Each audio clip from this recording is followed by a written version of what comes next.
What is going on today, you guys? I am introducing a brand new series to the channel, and I am very, very excited to do this. Today, I will be reviewing the Charlotte Bobcats team preview. Now, this is introducing a new series to this channel where basically I'm going to review almost every team in the NBA, and I'm really excited to do this. This will also bring in some NBA2K14 gameplay, and I just felt like starting off with the Charlotte Bobcats, and definitely all week and all throughout October, I will be reviewing almost every NBA team. And guys, let's just get it started. Let's do this. Now, the Charlotte Bobcats last year, the year in review, they went 21-61. They were the second worst team in the NBA. They unfortunately lost 18 straight. And I remember last year posting this huge Facebook post how they only won 9 games. Now, the Charlotte Bobcats obviously have been one of the worst franchises since Michael Jordan took over in 2006. The only time they made the playoffs was in 2010, where they got swept by the Orlando Magic 4-0.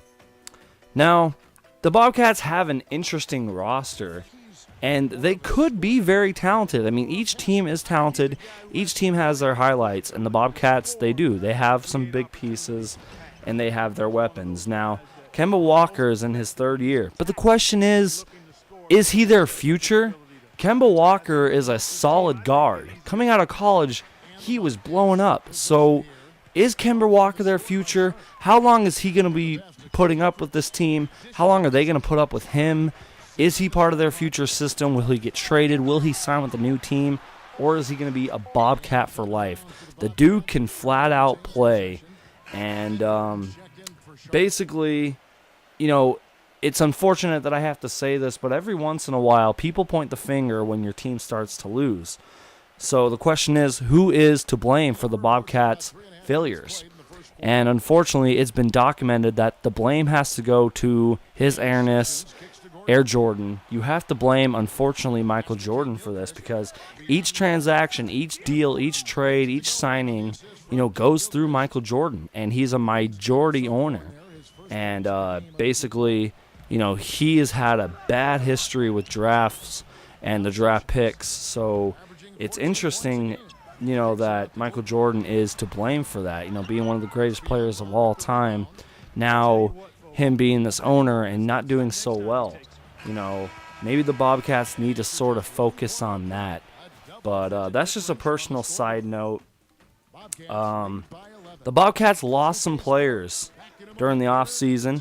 They lost Tyrus Thomas, who some people are glad that he's out because he was getting a chunk load of money for a bad role, and that just did not work in their system. Yeah, the dude is a little bit talented, and yes, the dude can jump, but he was not worth the money.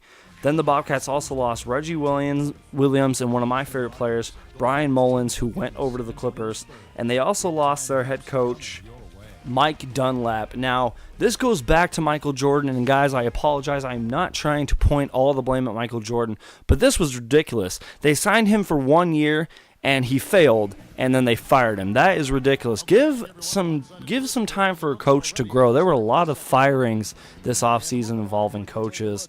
But hey, let's look at some of the positives with the Charlotte Bobcats team. Obviously, they won more games than last season, which is good. It's an improvement. And they also added in Steve Clifford at the head coach, a very well, respected head coach and assistant coach around the league. They also brought in, Cody Zeller, who, is kind of an all-around player. If he can just build up his jump shot, he could be a big future piece for the Charlotte Bobcats team. Then continuing on, Summer League sensation Jeff Taylor was also added to the team. And then in a big signing, Al Jefferson. Now, the Bobcats have signed Al Jefferson, and they actually had this guy part of their future. They literally contacted his agent to contact him, brought him to Charlotte. He fell in love, and now he is a Charlotte Bobcat.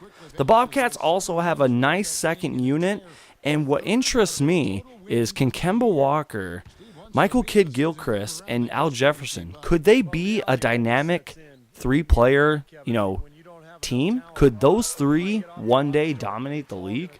Is a big question. And it's really interesting, guys. And, guys, this is going to be the end of the Charlotte Bobcats team preview with the best and worst case scenarios. Guys, in my personal opinion, the best case scenario for the Bobcats is they win more than 21 games, and they're on the outside looking into the playoffs. And they also build patience. Worst case scenario, they have another bad year, they get hurt, they don't listen to their head coach, they don't have any patience, and they're in the top 5 or top 10 in the NBA draft. Guys, I am super excited to bring you these NBA team previews, more NBA team previews all month long, all week long. Thank you so much for watching, guys. This is Geek Mode Gaming, and I'm out of here. Has a great knack for drawing fouls, and I like the fact he knows how to use his size in getting to the rim and drawing fouls.